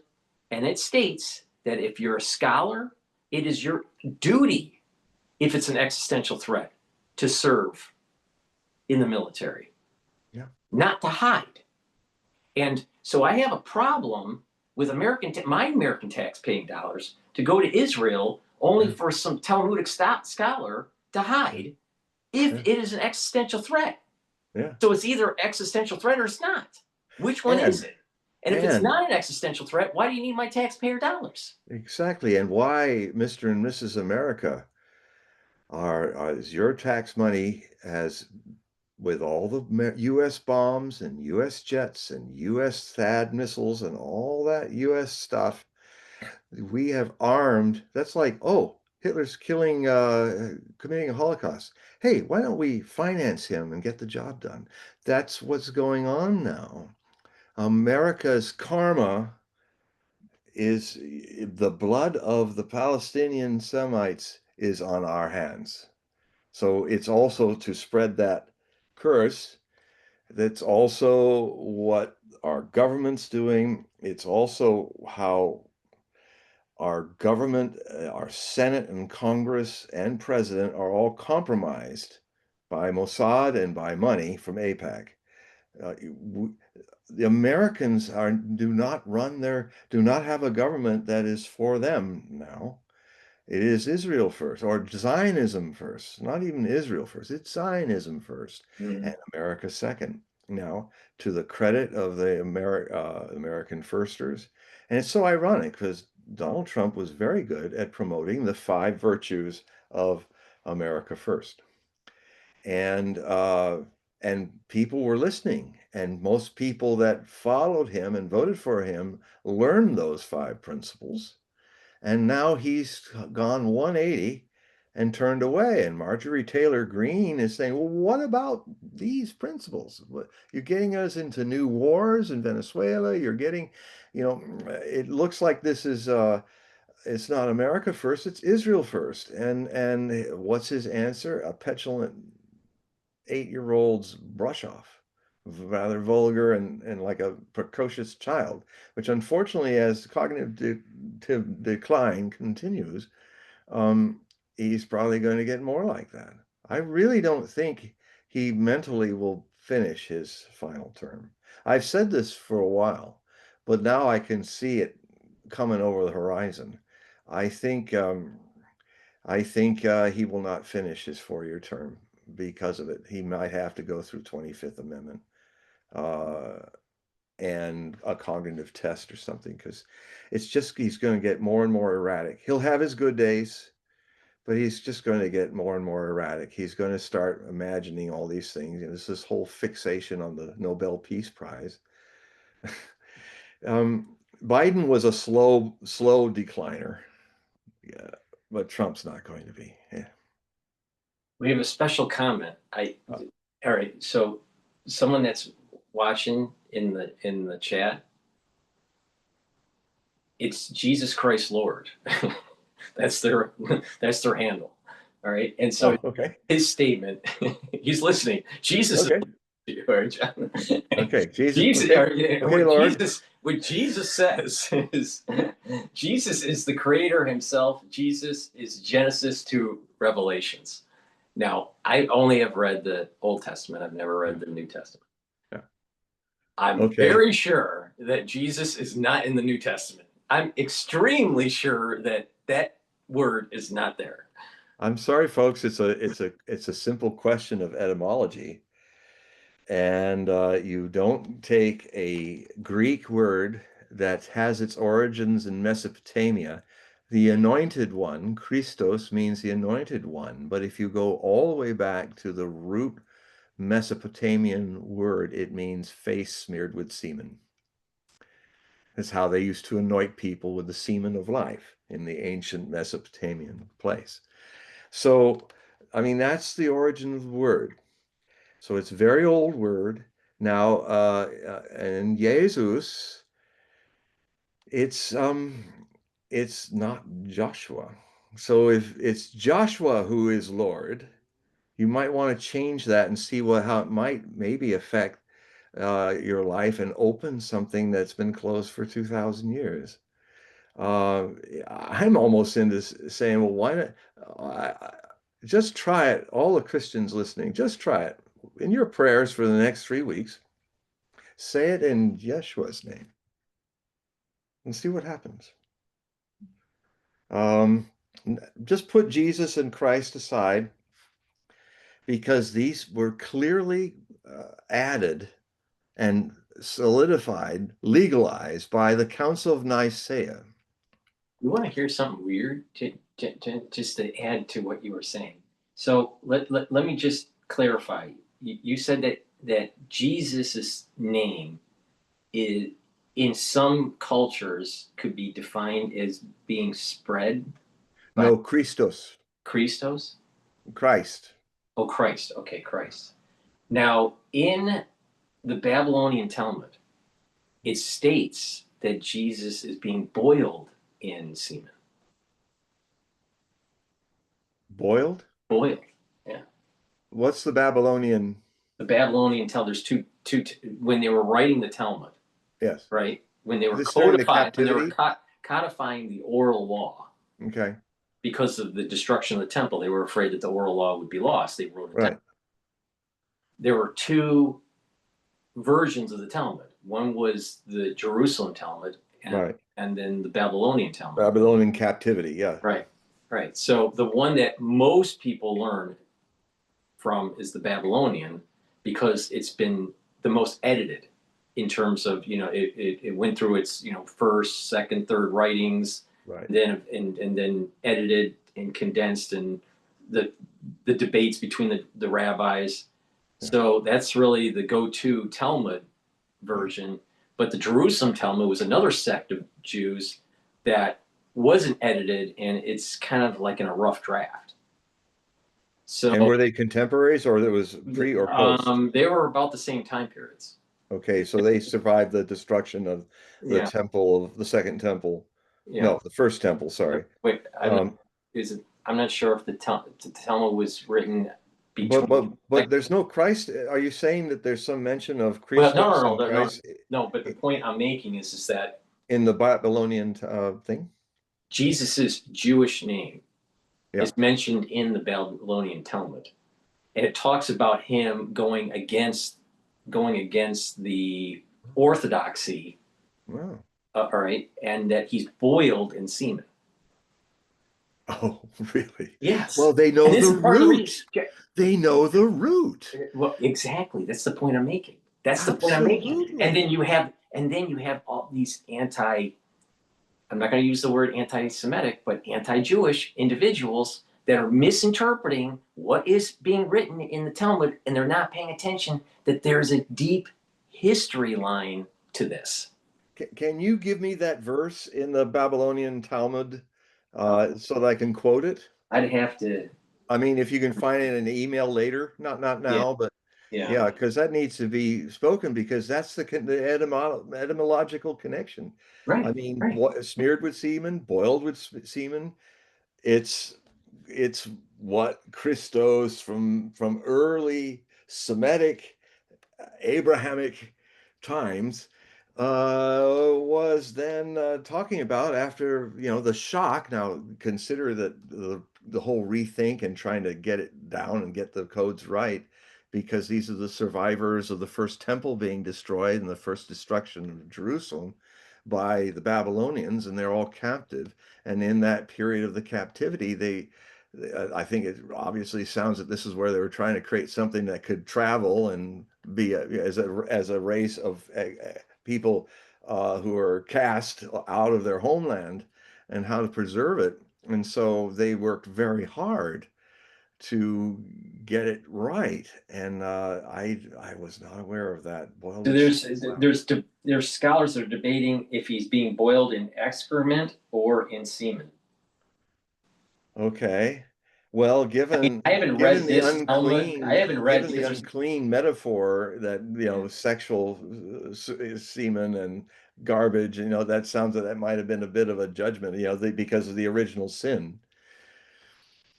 I don't know. I haven't read that. I mean, the Talmud is like reading all of like the code of of the state of New York. I mean, it's like Oh my God. it's 60 volumes of law. Yeah, it's huge. It's It's huge. not, or 70 volumes of law, and that's only that's only a part of the oral law. But the So thing so is, that so they foresaw him, and they foresaw him doing the things he actually did. yeah.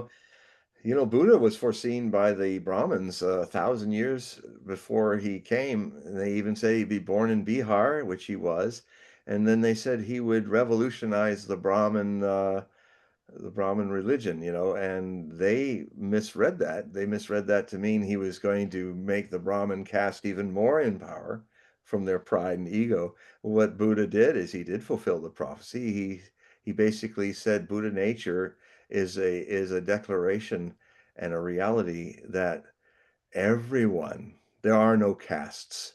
You're all Buddhas pretending to be Buddha, a Brahmin, pretending to be a Kshatriyan warrior, pretending to be an untouchable.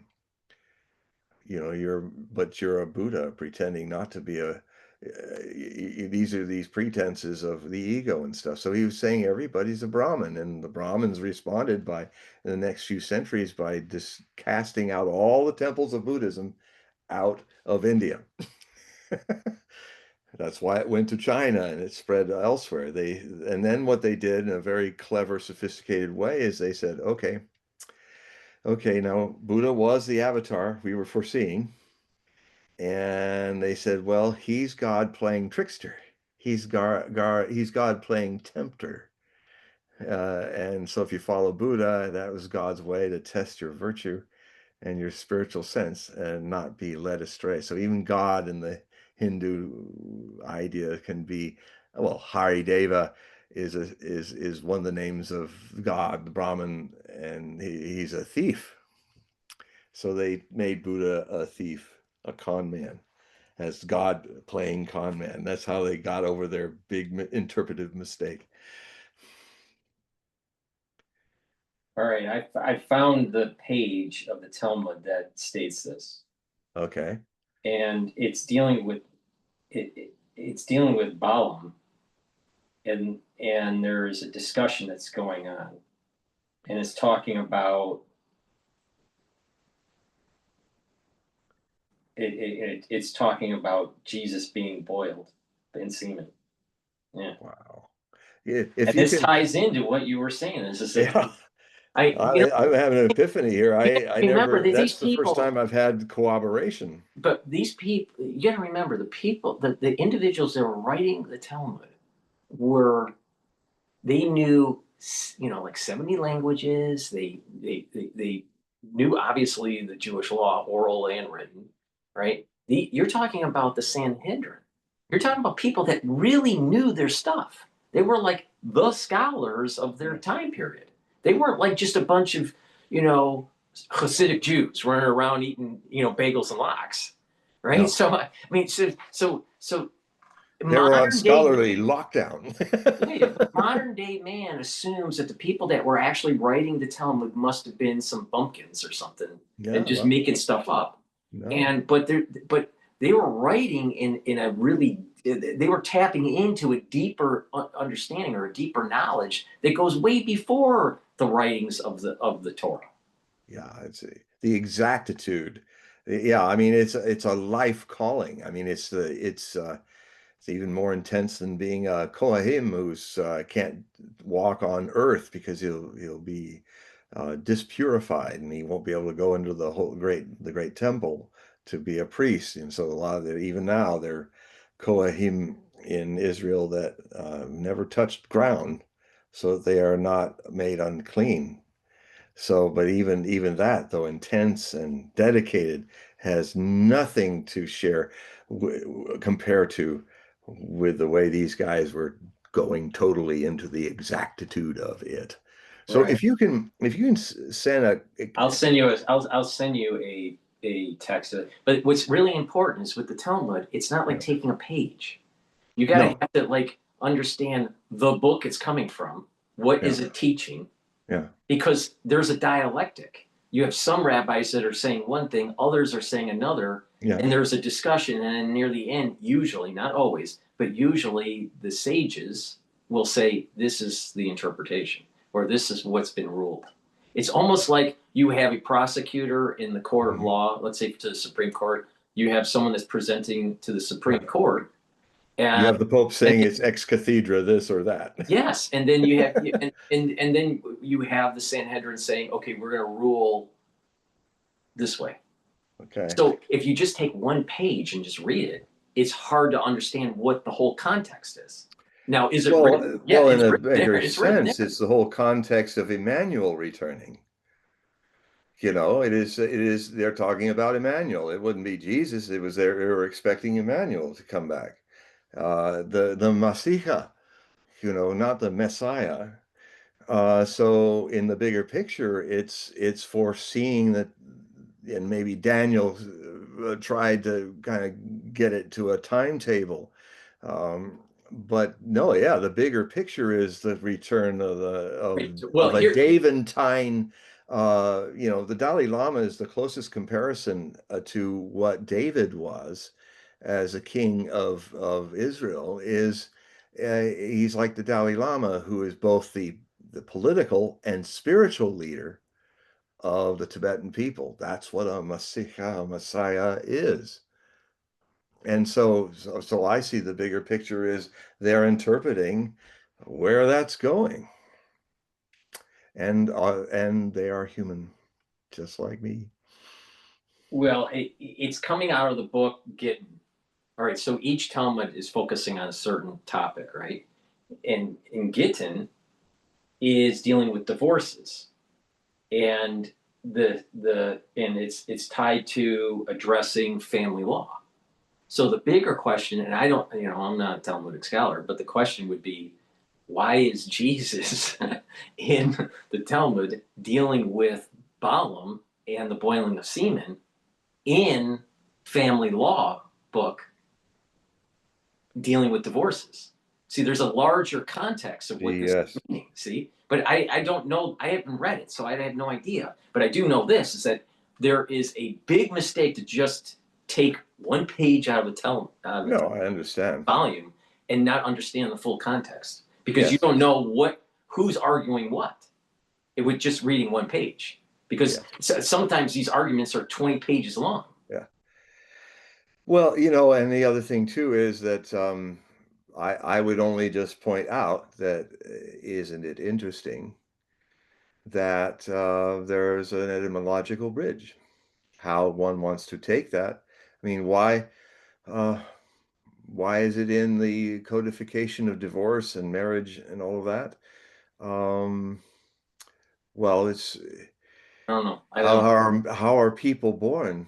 How are people brought into the world? How are they, through marriage of a man and a woman? So it's kind of fundamental to everything else that sprouts from that. That maybe in the past life I argued that in Babylon. I don't know, but this is what I would. I'll send you the link, and then you can read the text. Oh yeah, send me the whole Gideon. But I guess I'll have to start reading the Talmud. All of it. If you read a page of Talmud a day, it would take 7 years. Yeah, 7 years to do it. Well, and most scholars can maybe do three pages. The funny thing about times like these is that as much as things are unraveling, because they must, because it's an old thing that's going to die and be born again as something new. We don't have the time. We have to kind of take a jump into whatever happens, whatever religious thing is ending and beginning. And so they had the time to write all that down in their Babylonian captivity. We're going to have to respond to our lives now in this ultimate life or death evolutionary jump the human race is going to go into. So I'll do my best. I'll try to read the Gittin. I might consult some of my friends, some of my Rebbe friends that have read that passage and read the whole Torah. I have some people I could contact. Because it's important to understand that there is what is written on the page, but also that overall discussion argument. Yeah, the totality of it. Yes, I understand. And without I'm not familiar with the argument, so I can't. I have some friends and I have some friends and contacts that I can talk to and who have read it all, and then I'll just, when I've read this passage and read Gittin, I will ask them, well, in the larger side of the arguments that are so important, how do you interpret this? It's really the hardest job. You got it all laid down there, but it's like with the Supreme Court. How do you interpret the Constitution? Only in a much more elaborate situation. Right. So I get it. I'm on here in public, making sure that I'm not going to just run and say, "Look at this little piece. Look, I've got some boiled semen here." But the thing is this people have created whole podcasts about some of the negative things that are written in the Talmud about Christianity. No. And are they written there? Yes. Yeah, I read them. Most Jews haven't read enough of the Talmud to even know what the context is. So I have read those parts. So there are some, but the thing is that this feeds into anti-Jewish yes. philosophy or anti-Judaism. But it also feeds into a cowardliness of Christian scholars who have for years, as I was watching it, I said, "You mean only Josephus talked about him?" Well, I had the Hugh Wallace. No. But I mean, if I'm saying, well, you want to hear what people of those days thought about him, go read the Talmud. It's not very nice, but I mean, talk about people talking. Isn't that going to prove that your Jesus was, your Essa was there? Right. Because they were Not so every pissed not, off at him. not every Jew is a Talmudic scholar that could give No, you all no, the ins and outs. yeah. But most Jews is built into the culture Mhm. to be learned and have read enough Yeah. to follow the commandments. And Yeah. it's not just read the Bible, but it's also doing, because there's 365, there's 613 commandments, positive and negative, some that you can do now, some you would have to do during the temple times. But the thing is that it's part of the religion to learn. Jewish people are the people of the book. Yeah. So if you take it from that perspective, on average, there are the ones that are Jewish are more learned in the religion, more scholarly Mhm. than an average Christian, Oh, yeah. by far. Because I mean, if you think about what are the number of books that a Christian has Well, if you versus the actually, number of books that Jews have. well, Just yeah, I mean, looking I from would be, those to be terms. fair to them, I would say, look, the pile of the accepted New Testament is about there. And after in the Council of Nicaea, it was like there, there's all kinds of books that were tossed out Yeah. that could have been, I mean, I wish Yeah, but somebody they had don't a have Bible the that Talmud. has them all. But they don't have the Talmud. Hmm? They don't have the Talmud. No, no. But I mean, even what Christians consider the right uh, scriptures, or it's even yeah, it's not the Talmud, but I mean, it's even smaller than if they had a chance to even look like a speck on the side of a Right. Talmud cover, Right. But Yeah, what happens is you have these podcasters that will take one page or one sentence out of the Talmud, yeah, expand on it, saying that all Jews are evil or yeah. whatever, That's so and simple. misinterpret what's actually being said. Yeah, And then but they'll pull up their New Testament and go, in Matthew in verse 7 he said this, yeah, and again taken out of context, and miss, if you do that, if you just take one piece of any holy book, yeah. right? I'm sure that even in texts in Bhagavad Gita, the yeah, Mahabharata, you got to take it in a the context. Ramayana, yeah, Yeah. the four books of the oldest books, the Rig Veda, of course. And Rig Veda might be larger than the Talmud, Well, actually. no, All I four mean, big I would say that probably, that Buddhists, certain, Dhammapada, the yeah, Diamond they probably have a lot Sutra. of, they probably have, There was a ton they of might, stuff the Buddhists had. Yeah, I mean, and it was all mostly remembered by Anatta, his older cousin brother, who otherwise, otherwise he had a photographic memory, and he was the only guy who had been with him for all those 42 years. And yeah, so yeah, I've never counted how many that there are in that, but yes, yes. So now, uh, is there anybody? I hope we haven't bored you all with no, our no, little talk. no, we're doing good here. But let me ask another question before Yeah, because we're near the end of the show here. yeah. There was another question that was being asked by um, I mean, Luke I Diamond. enjoyed it. I love what we were doing. Yeah. I wasn't bored. I mean, because it goes into a deep subject, and Oh, people are absolutely. emotionally It's charged. great. All right. All right. This is dealing with astrology here. Ah, Part of the problem in Scorpio and Cancer sign, John, can enlighten us. Wait, I'm reading this wrong. Hold on. Part of the problem is Scorpio and Cancer sign. John can enlighten us all how to turn these signs into spiritual energy in a positive way, as he is Scorpio. You're Scorpio, right? Which yep. Double is Scorpio with ultimate. an Aries moon. I All right. got So, Mars all over the place. all right. So, as he is Scorpio, which is ultimate spirit. 12th house, sun and ascendant. All right. So, enlighten us about the signs. Well, first off, what is astrology?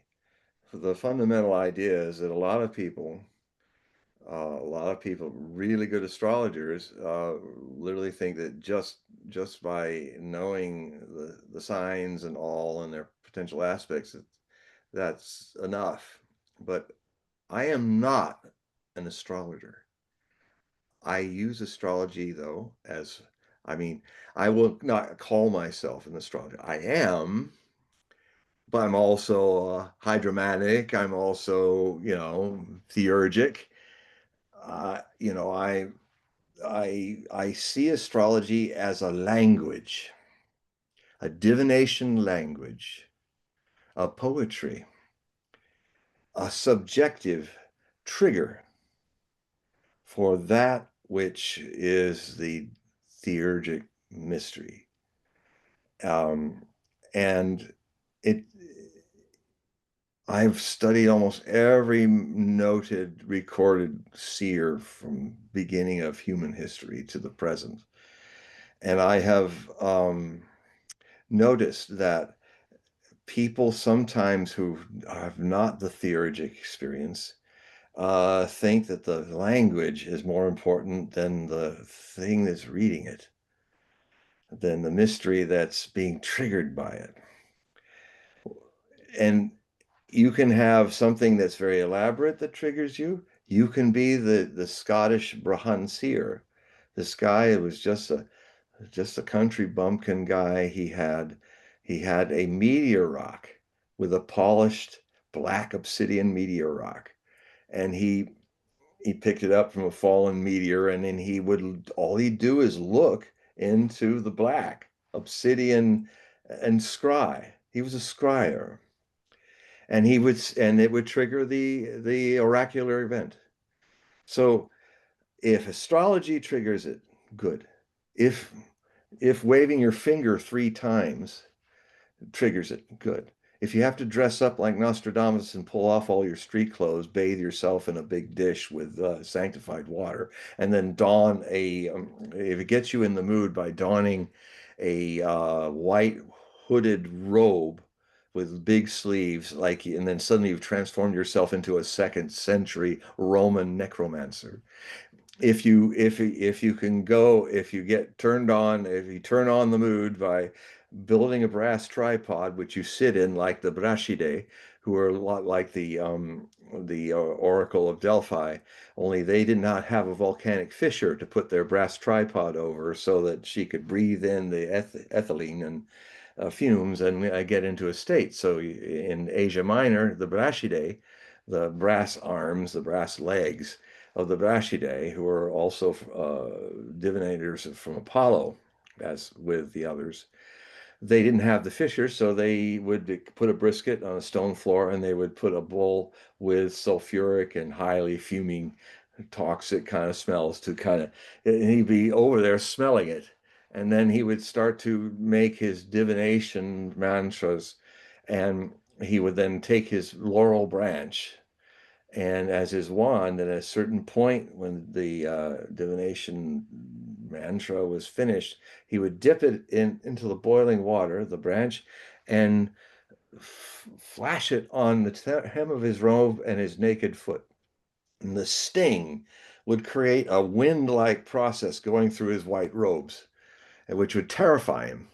And then instant later, he would be in a divine ecstatic state. And then protected in the circle of protection with a triangle to the right, the entity would be in there and would speak. So that's, if you read my biography of Nostradamus, it's the first biography, full body biography ever written on Nostradamus. It's called Nostradamus, A Life and Myth. And I go deeply into the speculation of what kind of magic he did in his secret study. And you can get it at Amazon. Just type in John Hogue or Nostradamus, A Life and Myth. And you can get it as a paperback. You can get it as an ebook. Okay, so we're near the end, John, here. So individuals, the ones that are watching and the ones that will be watching the replay, please click the link that's in the description, and that will take you to John's website. So you can sign up for the periodical and also sign up for a reading. So John, if you could talk about Yeah, what that involves. yes. I mean, I have, I mean, not only am I on Amazon, you can find my books there. You can also find my books on Lulu, a more kind of higher quality trade paperback with beautiful covers and stuff, because a lot of my books are in hardback or paperback as well as in that. So you can do that if you go type in John Hogue, Hogue, John, on Amazon and or click on one of the pages there to my author's page, and you'll see all the books that they're currently showing of my books. So that's one way you can learn more about my work and also help me continue it because I literally, my readership is what makes me able to do this by people who also join. You can also join my Hogue Prophecy Report. That, in fact, if you join now, you will get the one that I've just released on the 11th of November. It's 14 articles. It's about 42,000 words. These are like e-magazines. I do bi-monthly or in every 3 months. It depends. I have so many projects going on that sometimes I have to like put that aside so I can catch up on the books I'm writing, the great projects I'm involved with. So it's kind of a loose time. But what happens is that if you become for $60 a member, I have a link that goes through my website that goes to my PayPal page where you can sign up with your credit card or however way you want to pay it, and then I will see it on my PayPal, and then I will immediately send you with the email that you use to purchase, or another email if you want a different email than the one you use for purchasing.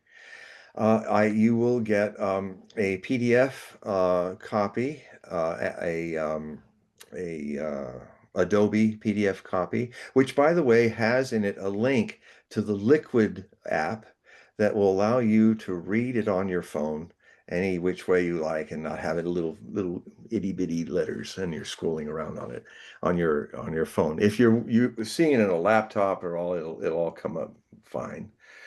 Um, so you would get that for $12 for a year. No, I'm sorry. I'm dyslexic. Uh, I meant 12 months for $60, which means $5 a month. And you can do it that way, or you can do it as an automatic payment. And then, it'll adjust every $5 or a little more. Or you will get these fully illustrated little zines, little e-magazines. So the other way too is that you can, if you want to do a one-on-one reading with me about your life or things where it's going, what's going on, then you will also find at the top of HogueProphecy.com. What you'll find is you go to HogueProphecy.com and you will see that's HogueProphecy.com. You will be taken to my website. It's going to be changed a few months into a phone friendly. So you might have to, if you want to read it clearly, you might have to look at it on your laptop or a larger iMac or something like that. But soon it's going to be also easy to read on your cell phone. About a month or two, we'll have that happen. Anyway, you will find free samples, free articles there, and then there'll be also a link where you can also join it there and have those choices. And also at the very top of the Hogue Prophecy page, you will see Get a Reading with John Hogue, and it has a link for an email address, and then you click on that, and you put Hogue Reading in the subject line, and then I will see that in all the emails I get, and then as soon as I see it, I will contact you and give you the current times for November and December for readings. It's a good time to do it now if you're feeling like having a reading, because it'll get very busy with a lot of people wanting readings for the new year coming and all of that. So if you get on it now, there's a good chance I can then read for you, and I'll also give you all the information of what I do in the reading. I mean, I start with I can start, although you don't have to have it this way. You get There's a way that you get from astro.com a free astrology chart of your birth chart, and it's free, and then it's sent to me, and then I will then use that to look at the body mind vehicle of your Kelly Blue Book. This is the astrology birth chart is kind of what your body mind's potentials are, where you need to bring more attention, where things are easy, and so forth. And then I do kind of respond like to questions that we've been on. I do the same things with private questions that you respond to me with. And I finish with a interesting new way of doing the Celtic cross, where um, sometimes it doesn't have to happen, but if you start a Celtic cross, there'll be a point where it says, I got to go deeper with this step. I'll take that card out of the first Celtic cross and make a new Celtic cross. And sometimes it'll be a third time. And it's amazing what happens, because it's literally like the cards are digging. These little card algorithms are looking for things in the subjective of us. And it's amazing how then it all kind of comes out like a divination, which is what it is. So yes, get in touch with me. I'll tell you how much it costs, and it's a fair amount.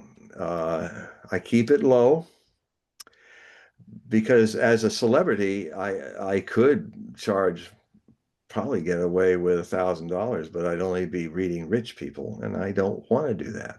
I want to read people. And so I've got it down to just around $149 for 2 hours. I have a yes for that, because I want to reach people. I don't want to just reach the rich. Real people need more help, and some of those rich people are helpless. So, um, anyway, so that's it. That's what I do. I hope you support it, so that you can keep seeing me on these shows, Okay. and like it, and like this show. But if you haven't clicked on the like button, do it now. It's if you like this show, if it gave you a lot of juice. Well, I mean, it was a great conversation. I apologize for anyone that had a question and we weren't able to get to the question. We had a lot of questions. I will have another show with John in about 2 weeks, so please join us and type in your questions. We also do X-Space simulcast, so you can ask for the mic and ask the question live. But again, I'll be replaying these videos on all the channels on YouTube, Brighteon, Bitchute, and Rumble. So please participate and share the links and grow the audience. We need your help. We greatly appreciate it. Thank you for sharing your precious time with us. I feel, it's really beautiful that you have been watching us and listening to us, and I'm grateful that you have done so. Okay, well, John, tell everybody good night. Goodbye, everybody. Bless you all. All right, everybody, thank you for watching tonight, and see you in about 2 weeks or so. All right, John, let me end it here.